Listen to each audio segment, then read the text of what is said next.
Nah, apa sih di sistem mananya yang bikin ini? Jadi kita lihat data dulu. Kayak BLT itu 2005 bantuan langsung tunai kan. Ah. Pada saat itu Pak SBY kan memberikan model pertama. Waktu Ya. itu kan nggak ada juga Ah. di Indonesia sebelumnya ya. Kasih-kasih duit itu nggak ada. MBG ini kan juga nggak ada di Indonesia. Di negara lain ada gitu. Ya. Nah BLT itu ternyata data penerima ditentukan aparat lokal. 45% dana ke non miskin, 47% miskin malah terlewat. Itu data World Bank. Berarti data penerimanya yang dikorup. Gitu dimainkan, ya kan? Itu BLT. Kemudian Raskin itu tahun 98 lintas presiden dari Habibie sampai Jokowi itu kan dikelola Bulog Raskin. Itu sepanjang rantai distribusi data 2012 itu penerima cuma terima sepertiga jatah beras. Distribusinya pun dikorupsi. Terus bansos COVID itu eranya Pak Jokowi. Menterinya korupsi, ya kan? Terus terima suap 32 miliar dari 109 vendor. Sunat kualitas sembako. Udah bantuan COVID pun masih dikorupsi kan binatang ya kan? Terus bansos data penerima 2024-2025 ini bansosnya Pak Jokowi 571.410 nik penerima bansos itu judol bro. Dan itu sama namanya, yang judol sama yang terima bansos namanya sama. Yang katanya sampai ke lingkungan DPR juga itu? Iya.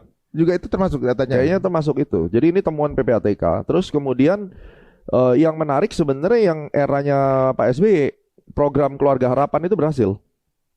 Wajib posyandu itu berhasil tuh karena uangnya pendataannya benar. Itu benar dan memang benar-benar menurunkan stunting 23%. Nah, itu. Nah, kenapa nggak di template aja yang begitu-begitu? Apa pemainnya beda-beda? Pemainnya beda-beda, beliefnya berbeda-beda, dan makanya gue buat kajian dari 1 tadi sampai 4 itu kalau ngasih duit langsung ke masyarakat. Itu tidak akan menurunkan stunting, juga tidak akan meningkatkan gizi, karena ada juga yang uangnya itu malah dihabiskan untuk hal-hal non gizi, non kesehatan, untuk bayar utang dulu segala macam. Kalau uangnya secara cash ya? Secara cash, which is tergantung lu ngelihatnya dari mana. Kalau kamu mau mengentaskan kemiskinan, memberikan solusi untuk hidup orang terjepit, mungkin BLT bisa.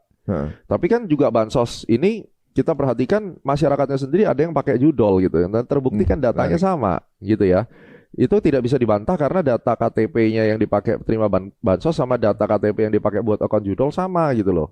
Kalau nggak diverifikasi, kalau sama nggak dikasih. Nah kan nggak bisa, tapi kalau nggak kasih nanti dibilang pemerintah tebang pilih. Nah di tengah-tengah itu oknum-oknum dari aparat yang harusnya menjalankan mandat ini main korupsi gila di situ kan. Jadi artinya memang dari setiap programnya pemerintah itu ada defeknya, ada celahnya. Nah kalau kita urut apakah program yang enggak, ini ujung-ujungnya SDM-nya kan. Makanya itu relate dengan yang lu bilang, apa ganti masyarakatnya. Program sebagus apapun yang ada di Indonesia ini, pelakunya itu brengsek.